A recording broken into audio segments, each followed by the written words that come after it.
Chapter 27. I don't feel any pain. I probably shouldn't find it funny that it's the first thought that comes to mind. A smile tightens on my face before I can help myself, though, and maybe that says something about me. I guess it just means I'm just one of those glass half full types, the ones that find the joy in everything. I almost laugh, but this really isn't the time for it. No, first I need to figure out why I'm not feeling any pain. If I'm lucky, I've only blacked out for a few moments, and I can still stop sat on. Maybe my injuries weren't as bad as I thought, or a burst of adrenaline has kicked in. Whatever it is, I need to know so I can figure out how to use it to save Zane, Seth, and whatever's left of Ionia. So, I concentrate inward, searching for the hint of any exhaustion, soreness, or aches in my body. I feel zero pain. Confusion and panic strikes me as I realize that not only am I not in pain, but I feel great. There's not an ounce of anything but excited energy within me, my muscles eager to be used like I've been sleeping for a long time. My mind is clear, each thought crisp and quick, and my eyes snap open in alarm. I expect to open my eyes and see, well, any of a number of things really. Maybe I would still be out in the courtyard, still able to stop sat on. That, or maybe I would see the sterile, bleached color of an infirmary or hospital, somehow having survived and being treated. Instead, I open my eyes and I see the last thing I could have expected. I open my eyes, and I find myself laying in the alleyway where my life changed. Cobblestone walls of the surrounding buildings, the soft, dirt ground I lay on, and even the dark, overcast weather with the threat of rain are what I see. Everything is in pristine detail from that day, like some sort of sick joke, and even my clothes have changed back to my old school uniform. I stand up quickly, my breathing picking up, looking around. The alley is empty except for a few boxes and crates placed haphazardly along the walls. I slowly back up to one of the walls, head snapping back and forth as I try to figure out what's going on. That's when I notice the alleyway isn't perfectly the same as I remember. No, it's wider and elongated, either side stretching off so far into the distance that I can't see its end. I stare into the foggy darkness, and then I start sprinting towards it. I don't know what's going on, but I can't be here.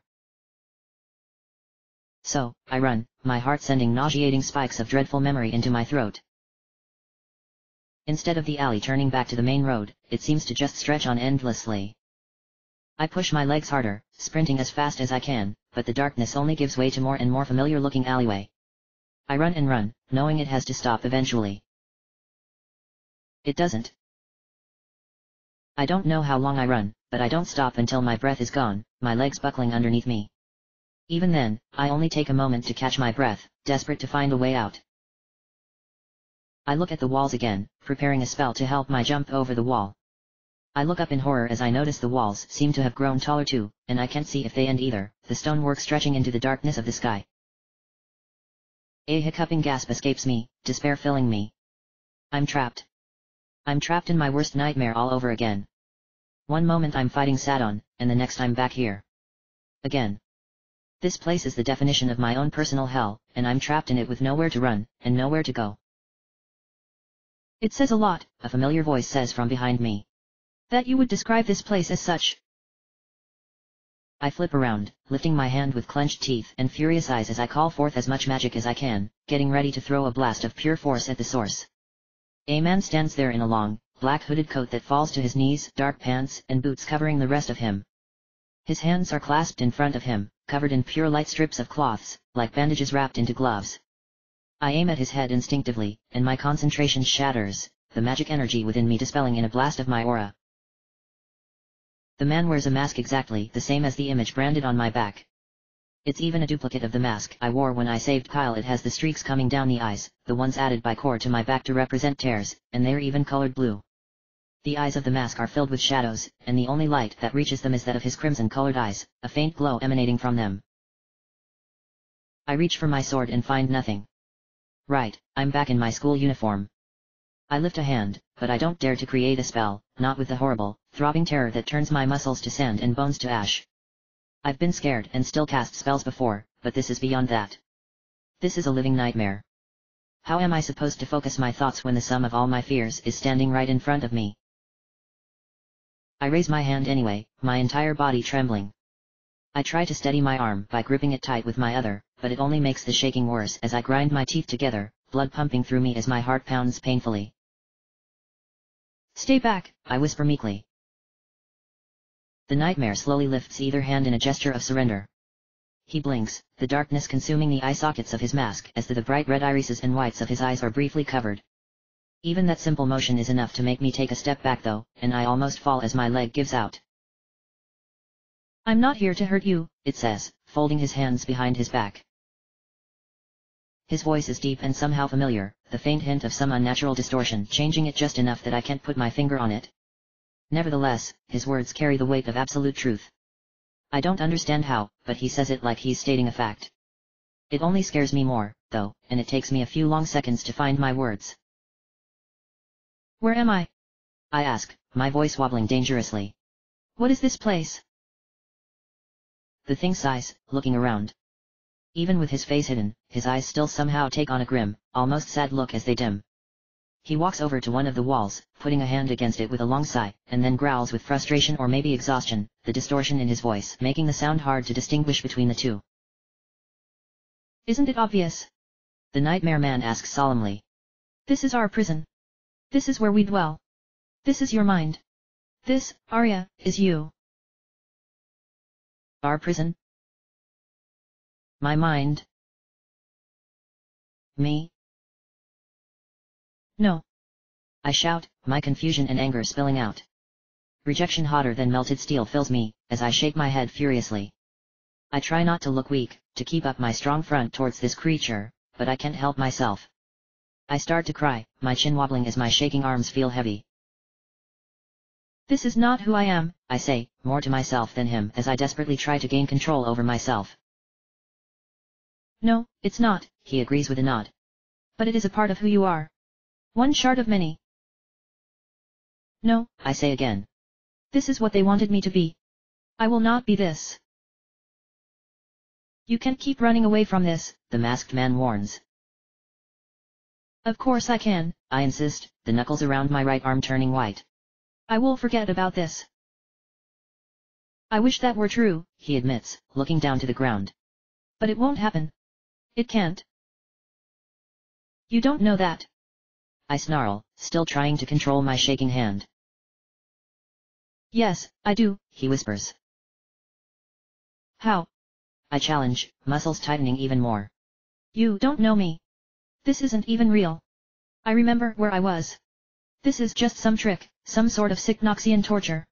You're not even real, so how could you possibly know anything about me? The nightmare slowly gives another sigh growl, lifting a hand and pointing down the endlessly stretching alleyway.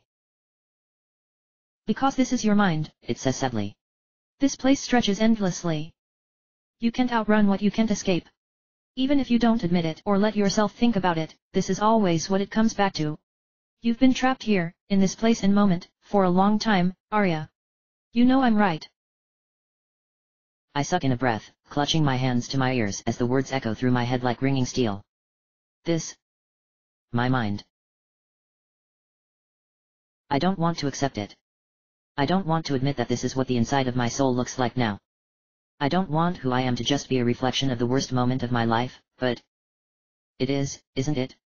Every decision I've made has been based on what happened that day more than a year ago. This thing.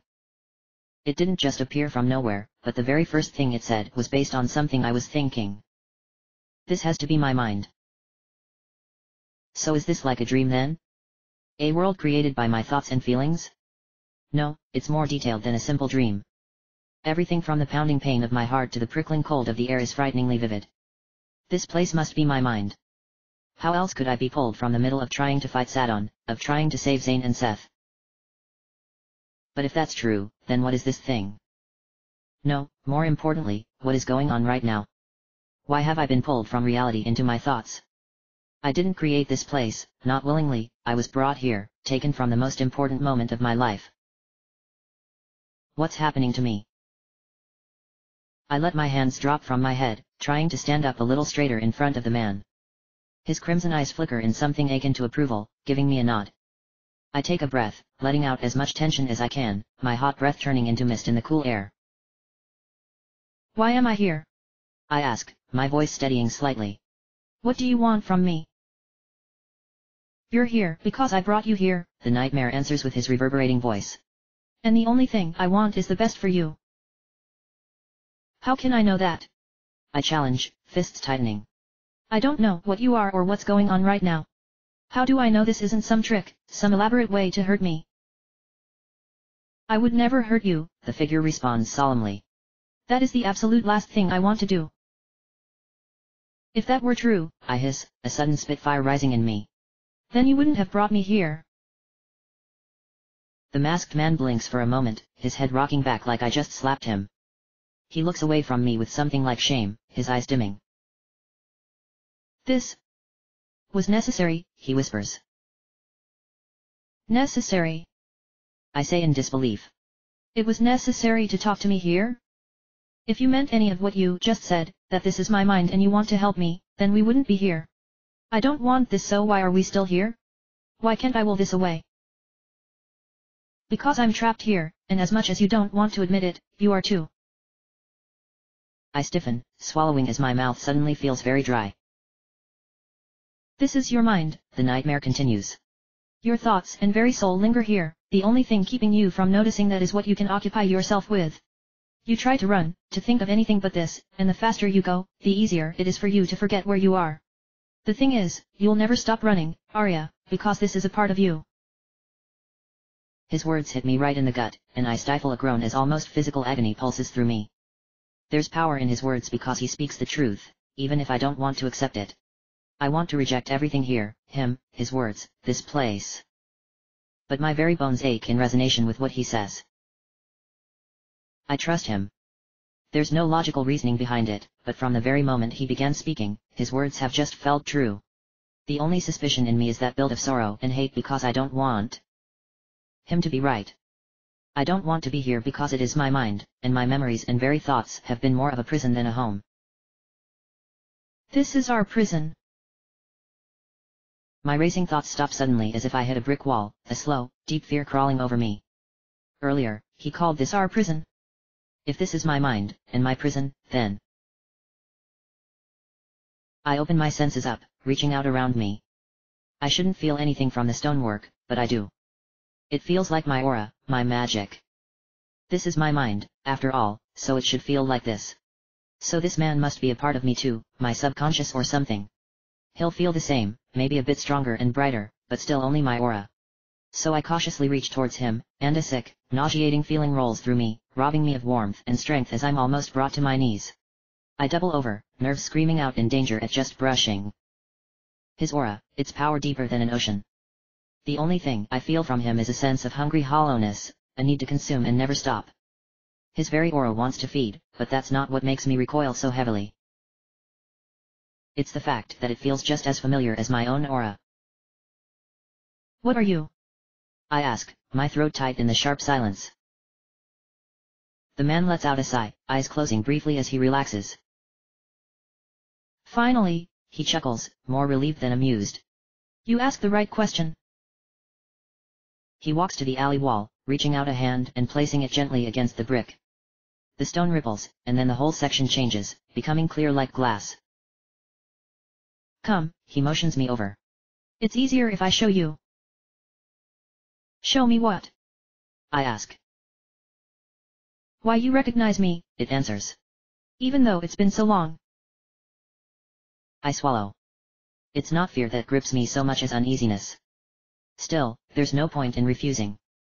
If this creature brought me here, pulling me from the middle of the most important fight of my life, then he's powerful. This may be my mind, but that doesn't mean I'm safe here. The thoughts of others don't bother me, but my own are razor sharp, their targets as fickle as the wind. I walk forward, carefully watching the masked nightmare and the wall simultaneously. It isn't until I stand almost right next to the man that the mirror-like surface changes, color swirling into images. Even as I watch, the image solidifies and starts to move, but no sound comes from it. My breath catches as I recognize the place, my throat tight. Painted on the wall in front of me is my old school, two children sitting against a wall in the courtyard. Both look shaken and uncertain, staring awkwardly at the ground in front of them as their mouths move, a silent conversation taking place. I stare at the replaying of me meeting Kyle for the first time, the day he saved me with magic from smashing my head on the rocks in the courtyard after Damon pushed me through the frail wooden railing.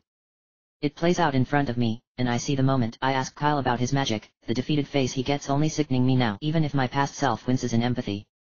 The memory shown on the wall is vivid, just as detailed as the memory dream I had after I passed out during the aptitude test. As I watch, a familiar-looking figure in a black cloak and robe passes by us, and the image freezes even as my mind screams in sudden realization. Every single memory dream, I always had the feeling that something wasn't right, that something that happened in the dream didn't actually happen, and now I know what it was. In every single one of my memory dreams, I've seen this familiar, black-cloaked figure. This figure, the same as the one who now stands next to me, wasn't there in reality. This masked man, this nightmare creature, he added himself to my memory dreams, always making sure to be there. The image on the wall begins flashing, changing between scenes and showing me where he was hidden within each dream. My second dream, Kyle and I were walking through the city, right before he asked me if I really didn't hate Noxians. We passed by homeless Ionians, barefoot orphans by a bakery, and before all of that some shady figures, thieves probably, and the cloaked man who stood amongst them. The cloaked figure is painfully obvious in my third dream. He was the customer at the mask stand, the one who walked away, a mask similar to the one I picked in his hand.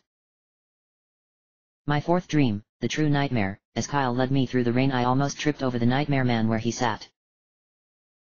My last dream, he was one of the spectators as I walked to school, watching me as a drunk almost stumbled into him. The masked man, shrouded by a simple hood, was there in every single one of my dreams, but looking back, he wasn't there in reality, not in my actual memory. There was no cloaked figure who walked past Kyle and I. There was never a cloaked figure among the shady figures and thieves Kyle and I saw. There was no customer before me whose mask was similar to the one I bought. I never almost tripped over anyone following Kyle through the rain. The drunk was just stumbling around, there was no cloaked man he almost stumbled into. This thing next to me was in every dream. Which means... You, I whisper, unable to tear my gaze away. You're the cause of the dreams I've been having, you made me relive the moments that led up to. Why? Why have you been torturing me? If I wanted to cause the dreams, the distorted voice confirms, then I had to be there, to reveal myself in some way. I've been here for a long time, Arya, you just didn't want to think on it. Even though you knew something was wrong, that I wasn't really there, you still couldn't bear to look back and figure it out. His hand falls from the wall, the mask turning back to me. I look at him, trying to remind myself that he can't really hurt me here, that this is my mind, but I suddenly feel a lot less secure knowing that he's been the one orchestrating these memory dreams, playing with my mind. You still haven't answered any of my questions, I stutter, trying not to shake. What are you? Why have you been doing this? What do you want? I'm the answer to the question you've had for more than a year now. I've been doing this because I want you to be powerful, because you're in danger, and I won't let you die. I want you to achieve your full potential and stop being afraid of yourself. He snaps his fingers, the sound shattering the stone of the wall rips apart, fissures and indents forming with a loud crack. The broken indentation in the stone forms the same pattern as the man's mask, as the mark tattooed in ink black scar tissue on my back. It's carved in immaculate detail, every sharp tooth and cruel curve in perfect form with the mask. That day is where the answers are, the man says softly. This is the piece of the puzzle you've been missing. I don't understand. That day, he interrupts. They tried to seal away your magic. That symbol on your back was made to stop you from using magic, to put it in a prison fueled by itself, but you and I both know how that turned out. Your magic was changed, it stopped taking heat from everything around it, and it no longer made your sickness appear unless you used certain magics. There's a reason for that, Arya. Everything starts to slow down for me, my senses seeming far away. The only thing I hear is my heartbeat, the blood pumping through me, and his steady voice telling me a truth I already know but don't accept. The reason you can still use magic is because you were born different. Your sickness stems from the fact that your blood was corrupted by the void in your mother's womb. You tried to tell yourself that it wasn't a part of you, that the void inside of you was just some kind of sickness, but it's so much more. I tried to tell you in your dreams, to prepare you for this moment, Arya. Wait. Something was sealed away that day. They burned that mask's visage into your back. No, that's not. You can still use magic because an essential part of it was sealed away, not because your magic was so powerful or because your mana was so deep. I don't believe. I told you to remember your origin, and I was talking about more than just why you are the way you are today. Everything stops. That day, they chose to put a mark on you that was based off a mask that represents the void born. They may have intended to seal away all your magic, but you and I both know how important symbols are, how the physical affects the intangible. Those novices played with dangerous, complicated magic, Arya. Did you truly expect them to be able to separate that symbol's meaning with what their true will was? He looks at me, his red eyes looking down in shame and disdain. Your sickness isn't a disease, It says softly. It's part of your origin. They tried to seal away your magic, and the symbol directed it right to the source, the void energy running through your blood. I close my eyes. For the longest time, I feared hearing those exact words.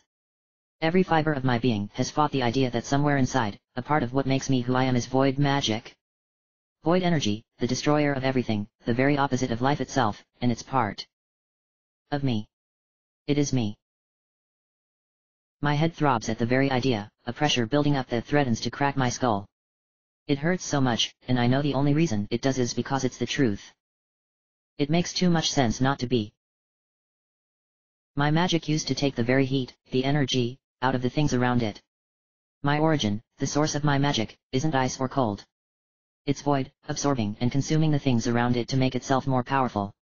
My purple aura stained with black. The color of void magic. Your mother was attacked by cultists of the void, The masked man continues, and I find myself opening my eyes to a blurry, tear-soaked world. She tried to save the both of you. The void magic in her threatened to kill you, and the healer must have realized there was only one way to save you from its hunger. The spell put on you merged the void energy with your own. Arya, your sickness, the reason you are so frail, why your mind gets clouded with dark thoughts the more you use your magic, it's all because the void flows in your very blood. A shaky breath dislodges the tears from my eyes, and I begin to see clearly again. His explanation makes sense. Void energy running through my blood, ebbing my life force to keep itself alive. No wonder my bones break easily, why I'm so thin. There's something inside literally feeding off my life, like some kind of twisted parasite. Mana, formed within oneself, in one's blood. Of course, my magic would be touched by the void. So much makes sense now. How I used to get cruel and grim after using magic, how Fairfax, Zane, Akira, and my mom would force me to take the medicine right after I practiced or got hurt. Wait. The medicine? My medicine, I gurgle, bile quickly rising in my throat. That wasn't medicine, was it? Now you know why, he says gently. In all your days of watching Zane duel, of fighting here at the academy, in your whole life, not once have you even blinked at the sight of blood. That red, thick liquid you thought was medicine was your mother's blood, given so your void magic could feed off that instead of you. By drinking her blood, the void magic inside of you was sated without having to feed off of you. It doesn't bother you, it focuses you, because a part of you realizes what it really is, food. It starts to rain. It comes from nowhere, thunder cracking the sky open and pouring out rain in thick, constant sheets that soak into me. I slowly lift a hand, too sickened with shock to do anything else, looking at the rain as it weeps off my skin and clothes. It's all red. It's raining blood. I blink, and it's gone as suddenly as it came, literally disappearing from existence like it never happened. Neither I or the man in front of me is soaked, and the alley is dry as it was before. I hate it when it rains here, the masked man whispers. In your mind, I mean. I can withstand overcast, but the rain. The turmoil inside you. I can't take how much it hurts. He's silent after that, and I use the moments to process. Everything he says makes sense to me. All my knowledge of magic, of the void, of my experiences. I don't understand how I couldn't have figured this out before. It was right in front of me the whole time, so how could I not see it? No. It's not that I couldn't see it, it's that I didn't want to. I've spent so much effort and energy running from what happened to me. I never wanted to think about it, and so I never found the truth. The worst day of my life, the day everything changed, it was also the day I got the final piece of the puzzle, the day I could have figured out what I really am. A monster. I stare at the man, a deep numbness coming over me as I force myself to just stop fighting and accept the truth. It hurts. It cuts deeper than any blade, hits harder than any hammer, and burns hotter than any fire, but it's the truth. It's what I am. Arya, The masked man asks. are you alright? He asks with genuine concern, but I still almost break out into laughter. It wobbles inside of me, threatening to break my whatever self-control I have left into panic. I manage to hold on though, giving the man a nod as I go back to the numb shock of acceptance. Everything you've said, I say, my voice empty. The clues have always been there, haven't they? I haven't told you anything you couldn't or haven't figured out for yourself. He nods. Only things you've so deeply forsaken into the depths of your mind, things that only your subconscious knew. Is that what you are? I ask, more to keep there from being quiet than actually caring. Are you my subconscious? Not really, the figure responds. But you already figured out that much already, haven't you? Normal people don't get pulled into memory dreams or discussions with their subconscious. I nod. Which means you're something else. Something that's still a part of me, but different. A part that has been separated. He suggests. Or maybe sealed away. Maybe something that only formed when it was necessary. Tell me, do you remember what led to our first encounter? My mouth runs dry.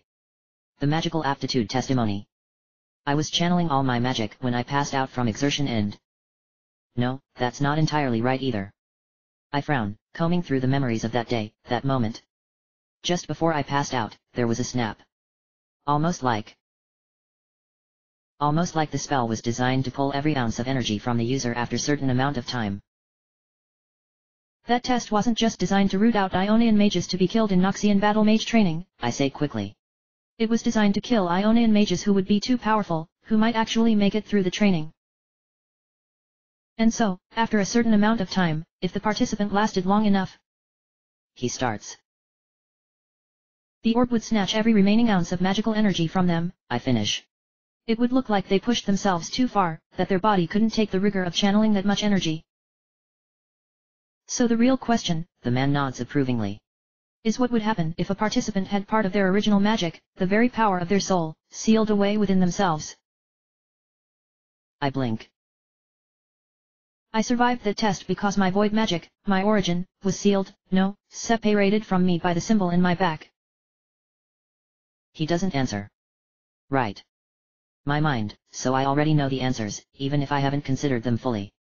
So, instead of sealing my magic, they ended up separating the void magic from me, making it so I would have to mentally acknowledge it to use it. That explains why only certain spells, my offensive and ice spells to be exact, still summoned my sickness. I expect them to, so they do. So, I say, carefully putting everything together. I was born with void magic corrupting me. It wasn't until the mark on my back that it was separated from my blood and sealed away, basically taking away my sickness unless I expected the void magic's effects to return. Exactly, he says. But that still doesn't explain you, I say, shaking my head. I mean, you're some type of manifestation, an entity created to speak to me, but the question is, what are you a manifestation of? The void magic sealed away inside me. You and I both know, it answers. That magic has to be shaped. It has no will or purpose unless it is given one. But you're obviously made of that void energy, I push. I can feel it radiating off you. It's no coincidence that you felt hollow since that day, Arya. It breathes deeply. Ever since that day, you felt shattered because you are. I'm not some creature of the void, I'm a piece of you, the last piece left to pick up, and I don't want to be alone anymore. I want you to accept what happened to you so you can finally be whole again. What happened to me? I whisper. You mean that day? Arya, he pushes desperately. It's not coincidence that things have turned out this way. You're a mage. Your thoughts have power, so what exactly do you think would happen if you constantly tried to separate yourself from that day? I wasn't formed because of the void's will to escape, I was formed because you willed me into existence. Memories can't be destroyed, but that doesn't mean they can't be reshaped. I stare in shock. Your every thought for this past year has been to deny what happened to you, to forget the agony and sorrow and shame. You've ignored and pushed those things with all your being, refusing to accept them. That's what I am, Arya. I formed using the sealed away void energy because it was the only source you weren't using, the only place I could find refuge. He stands up a little straighter, looking away from me with a lost expression in his eyes. I am fear, pain, sorrow, shame, anger, anxiety. I am everything you felt and everything you felt because of that day. I am what you have refused to accept. I am that tragedy and every effect it has or could have had on you. My chest aches, my heart breaking against my ribs. Every breath feels serrated, the air carving out my lungs. Tears form, blinding my vision with hot liquid even as I stutter, trying to find suitable words and reasons to deny him. This isn't. I begin, voice cracking desperately. Why? Why are you here? His eyes return to me, flickering as they drink in my pain. I'm here because your thoughts created me, he whispers softly. You wanted to be separate from me, from that day. At first, I was fine with that. I was fine with being something abhorrent, being separate from you. You wanted it, to forget, and I did my best to help, absorbing any thought or trigger that might hurt you, being a silent guardian. It slowly lifts its hands, the bandages wrapped around them trembling slightly as he curls them into fists and relaxes them again. Just like you, I thought it would help you, that you would heal, he says. But you haven't, have you? No matter how I tried, memories of that day still seeped in. No matter how powerful I got, I couldn't prevent every trigger. That's when I began to realize that maybe we were wrong. Maybe you can't heal by forgetting. Maybe the way to get through this is to accept what happened, not deny it. No, I shake my head fiercely. You're wrong. If I accept that day, if I let it change who I am, then they win. Don't you understand? Every ounce of pain, regret, and shame, it's what they wanted me to feel, and I will not let them get that. I am my own. If that were true, he asks, then why haven't you forgotten yet? My eyes flutter, first with confusion and then with anger. What? I spit out, clenching my teeth. It's been a year and some, he pushes gently. And you still are trying so hard to not let what happened change you, that you're doing exactly what they wanted. No. No. No. That's interesting, because I don't remember you being terrified and sickened when someone touched your skin. Stop, I whisper. I don't remember you refusing to use magic for offense, so scared that you might hurt someone because you know pain like almost nobody can.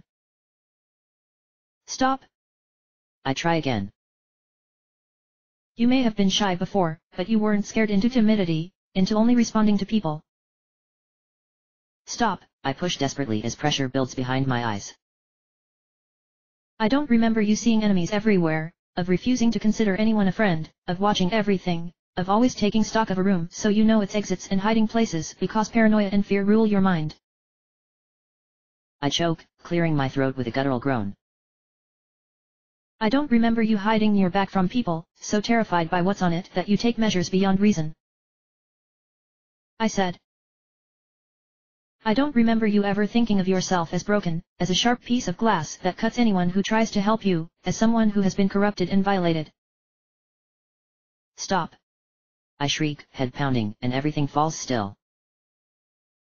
Sweat forms on my brow with each heavy, too quick breath, my hands trembling as I clutch my head. I try to will away the thoughts and headache, but the pain is in my bones, in the dark crevices of my mind. It whispers to me, just like this nightmare does, memories of just how much I've changed flashing through my head. My soul hurts.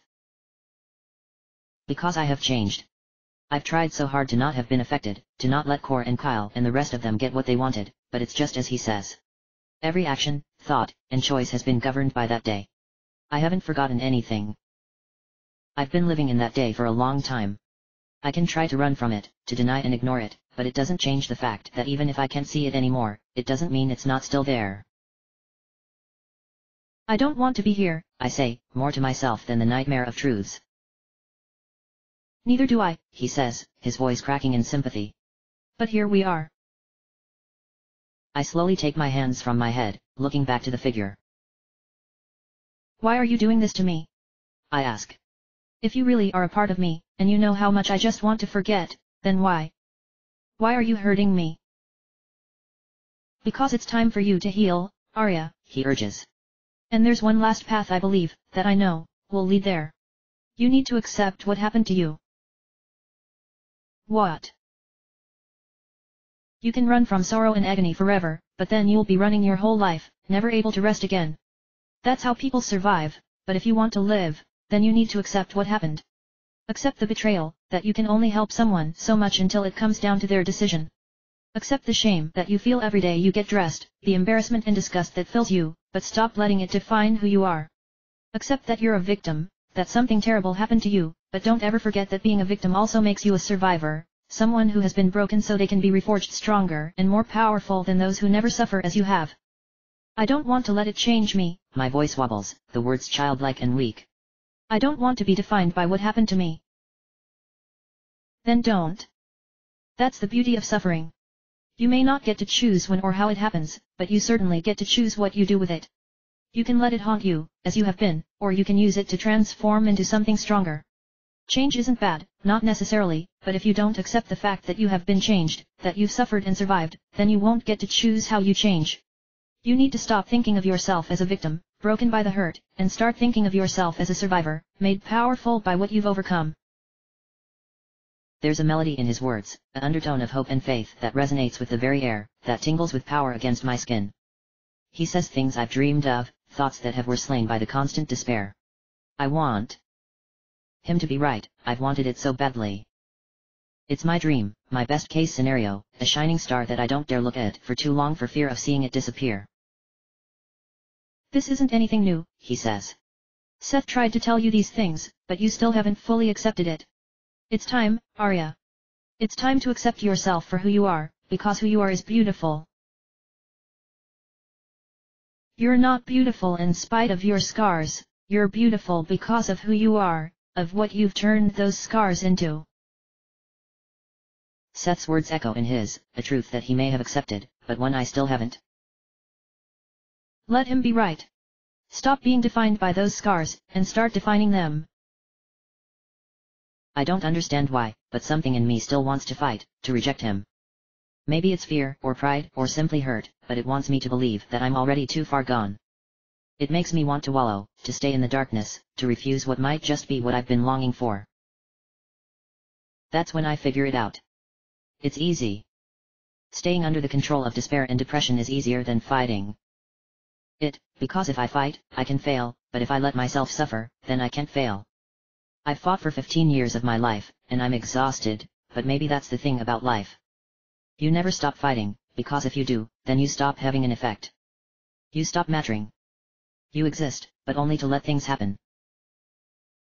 The thing is, I may be tired of fighting, but I've rested long enough.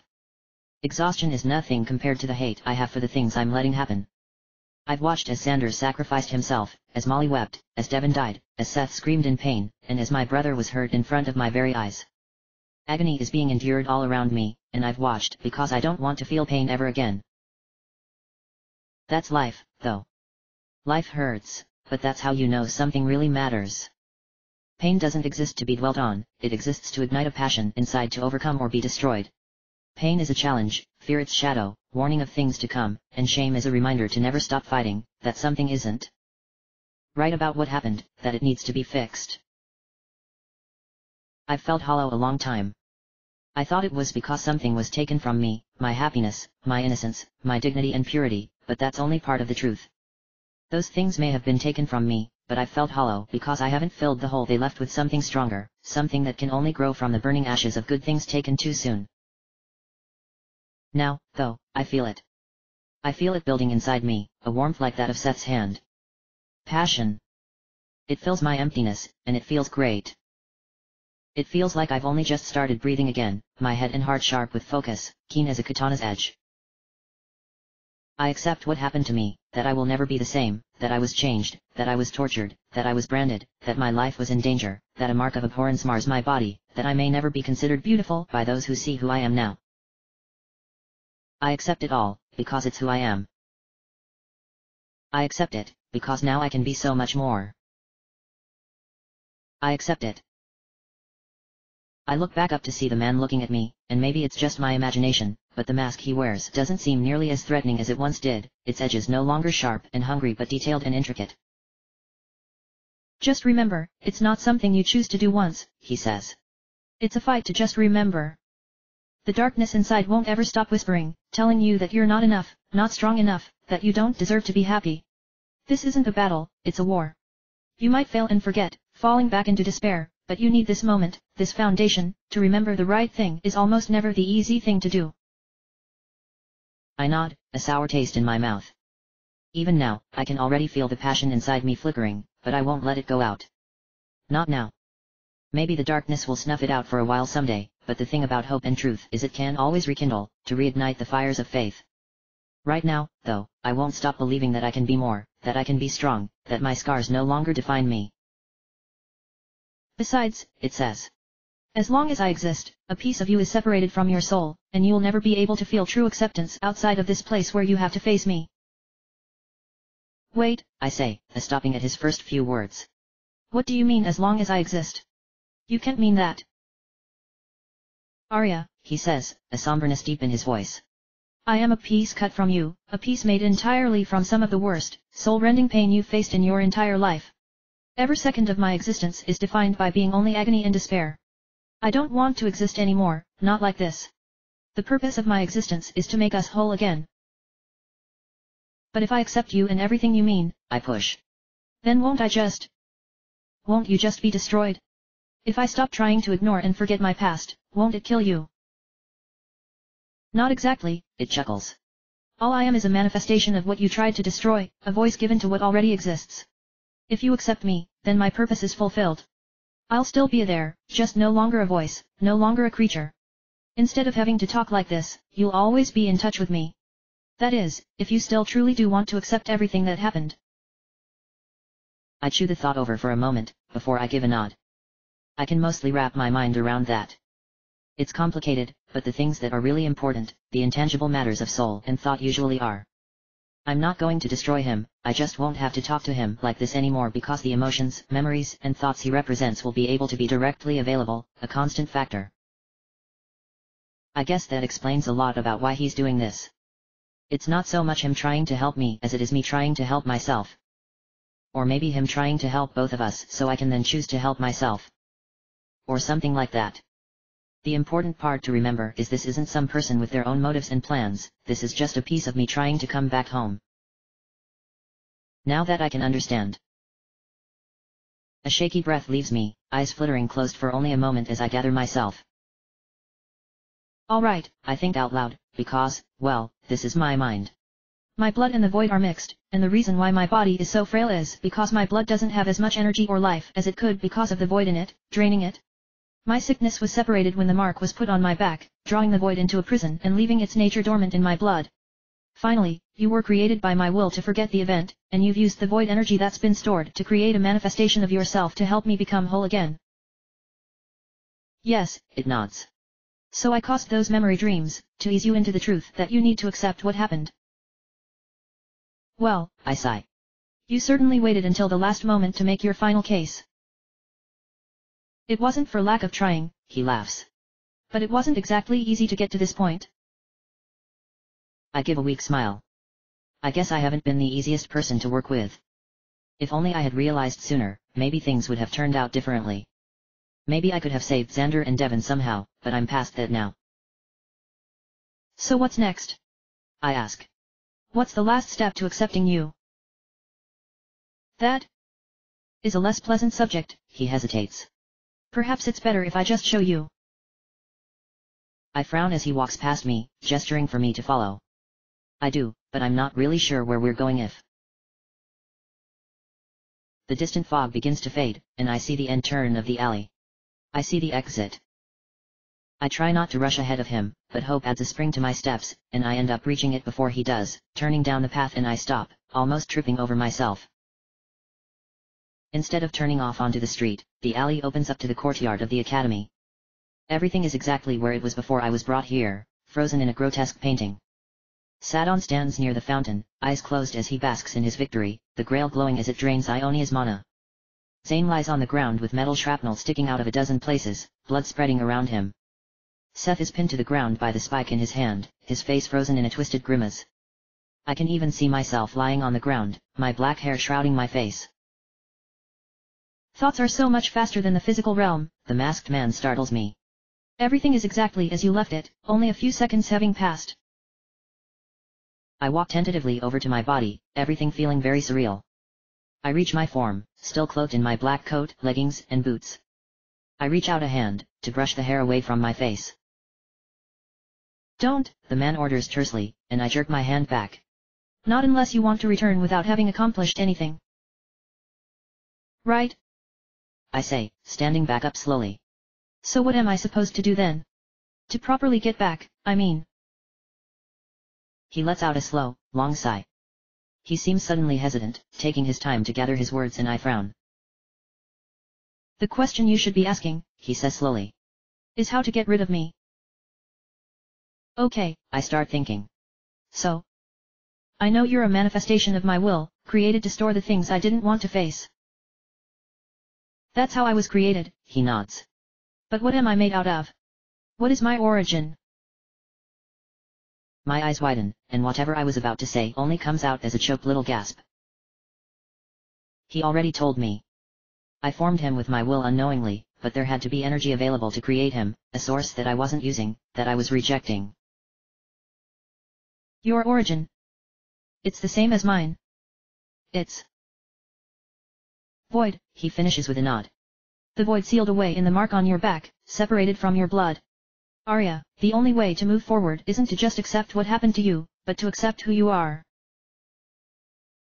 No, I shake my head quickly. That's not. I didn't bring you here just because your situation was dire, he interrupts. I didn't do it because I wanted you to die accepting yourself. I brought you here because this is how I think you can survive. You've been fighting at half power, maybe even less, this whole time because you've refused to accept what you are. Anger flashes inside me, an explosion of outrage and denial. What I am? I say. You mean not human, right? A creature of life and void mixed together. You want me to accept that I'm a monster. I want you to accept that you are human. I stop halfway through my next shout at him. The anger is still there, a wound reopened and bleeding, but his words still make me pause. Everyone has a darkness inside them, he says. It whispers and tempts them to give in. Hate, greed, hubris, lust, whatever it may be, everyone has it, a force that can't be seen or created. Just as every mage has an origin to their magic, you could almost say everyone has an original evil, sin, temptation, or whatever you may call it. The thing is, you have been given an opportunity to physically use that darkness. You don't play with blades. I shout. Because they are made for killing. For death and destruction. No matter what you try to do with it, that fact will always remain. The void is infinitely more dangerous, and you want me to try and do the same. A sword may be made to kill, but that doesn't mean it can't do good. Can you not defend yourself with a blade against those who mean you harm? Can you not repurpose a blade to cut thread or hair? Can you not use a blade to teach, to be used as a symbol? It doesn't change the fact that it's made to do evil. That is its origin. He chuckles to himself lightly, making me grind my teeth even harder. The thing is, you of all people should know the truth. It doesn't matter what the source of your power is, how it acts and behaves. What really matters is what you do with it. That's what determines if you're good or evil. Would you call fire evil? Fire that can warm your bones in winter? Fire that can burn someone alive? The great gift and curse of humanity is choice, and that's not something you can run from, not anymore. I look away, hands clenched tight. I want to keep arguing with him, but how am I supposed to argue with myself and win? It's not like a part of me doesn't believe what he's saying, I mean, he is a part of me. It's just, the idea that something evil, that something bad can be used to do good is the biggest hope I don't dare to dream. The idea that all the bad things that have happened to me, the torment and loss, that it didn't all happen for nothing, that I can use it for something good. I've wished that for a long time. So why haven't I? Because I'm scared. I'm scared of what it might mean, of the idea that it's up to me, that it's my choice to make it good or bad. I'm scared of what it might mean for the future, that this is only the beginning of my trials. I'm scared that I'm not enough. Strong enough. Powerful enough. Kind enough. What if I can't? What if, instead of using the bad for good, I only end up becoming the very thing I loathe? The void is a part of who you are, Arya, he whispers. It's part of your life, and nobody's life starts out good or evil. Void isn't the darkness that whispers to you, it's fear. Now is the time to be courageous, because if you let fear rule you, then it will be evil. Even if you never use your void magic, it will still have been evil because you never tried to use your full potential. Because you were scared. I look down at my feet, and I don't know what to say. I don't know what to say because my heart aches, my bones almost giving out in relief that I finally faced the truth. We sit in silence for a long time. I process and think and make excuses and regret and finally. I understand, I say, my voice barely a whisper. A hand squeezes my shoulder gently. It doesn't make me feel any more uncomfortable than if I were to have done it myself, and a hiccuping breath escapes me, the kind you get when you're on the verge of absolute panic and insanity. All I want to do is run, to find a single reason to reject everything, but that's also how I know I'm doing the right thing. It's scary, harder than any spell I've ever tried before. But it's time to start fighting and to stop running. All right, I say, still shaky. What do I have to do? You need to break the seal, he says, hand dropping away. It sealed away the void inside of you, taking away your sickness and a lot of your power. If you can break that seal and you start using the magic that you've been hiding and ignoring, you might just have a chance at stopping Sadon. Is that even possible? I ask. I mean, breaking the seal. The mark was put on me with the purpose of being a magical seal, and they used mage fire to make the symbol. I know all magic can be undone, but this is on a completely different level of complexity and power. Then I guess it's a good thing that you've already created the means to access it once again. He murmurs, and I give him a confused look. What do you? You. My eyes widen, and he chuckles.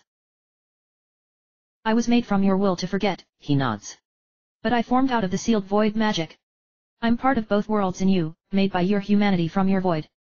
I'm the bridge. I'm beginning to think that there's no such thing as coincidences. Maybe things do happen for a reason, even if you never figure it out. That, or maybe my luck is finally catching up to me, and I'm finally seeing the results of enduring the bad for so long. Whatever the reason, I'll take it. So how does this work? I ask, nervous anticipation flooding over me. Fairly easily, I would think, he says.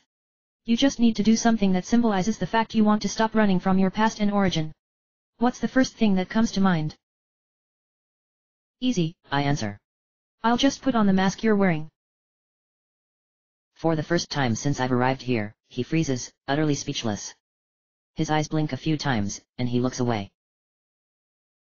I don't think that's a good idea. Why? I ask. I mean, it makes sense, finally putting on the mask that has its visage branded on my back seems like it would. I trail off, looking at him closer. He seems incredibly nervous and hesitant the more I go on, and I realize that it's not the plan he's scared of, it's what I might see. What form did you take? I ask cautiously. Who are you underneath the mask? Someone who you've been trying to forget about for a long time. I swallow, my heart suddenly heavy, each beat a basso thump echoing through my body. More than a few ideas spring to my mind of who he might look like, and all of them mean something. He wouldn't have that form if it didn't, and everything here is a symbol for something. Take off the mask. He reaches up, grabbing the bottom edge. It has no straps keeping attached to his face or anything like that, but it still takes a firm tug to begin slipping it off, whatever magic was keeping it there hesitant to let go. The mask dislodges after a moment, and he takes in a nervous breath. Then, he pulls the mask away. My world stops. He has a mop of black hair and thick stubble covering his refined face, his eyes glittering with uncertainty and something else. Happiness, maybe? Regardless, he has the face of a soldier, just unkempt enough to betray his profession while still being good-looking. A touch of humor hides in what otherwise might be cold corners, and it adds a warmth to him. I stare at him.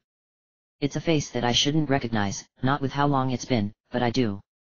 Every inch of me resonates that I know who he is, a fluttering hope tightening my throat as my eyes begin to water.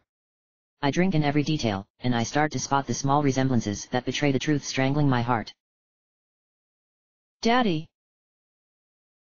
He smiles, and my heart melts. I throw my hands around him, choking as I sob. His arms wrap back around me, and I hold him tight. I weep in his embrace, a forgotten yearning suddenly turning every muscle into jelly. He says nothing for a long time, but I hear a few suppressed sniffs and coughs from him as emotion floods through me. My father. He left before I was even 3, too early for me to clearly remember his face or anything else about him really. I don't understand how it's possible or how I just know it's him, but I do. I see his face, and I know it's the face of my father who I never got to truly meet, to talk to joke with, to make proud. My head swims as I let out a gasping, crying laugh, and I squeeze him tighter. Arya, he says quietly. I'm just an image of. You know I'm not really him. Right. Yeah, I whisper, my eyes squeezed shut. But that's enough. His embrace tightens. I want it to last forever, this feeling of having my father back, even if it isn't real. I know it can't, that things way more important are going on than the love of a father and daughter, but at the same time I don't care. Even if it isn't really him, even if he just looks like my expectation of who my father was, it doesn't matter. It doesn't matter because for the first time in maybe my entire life, the regret of not having ever gotten to even see my father is gone. We hold each other for a long time. Then I force myself to let go and pull away. I wipe my face with my sleeves, and I can't help but smile up at him.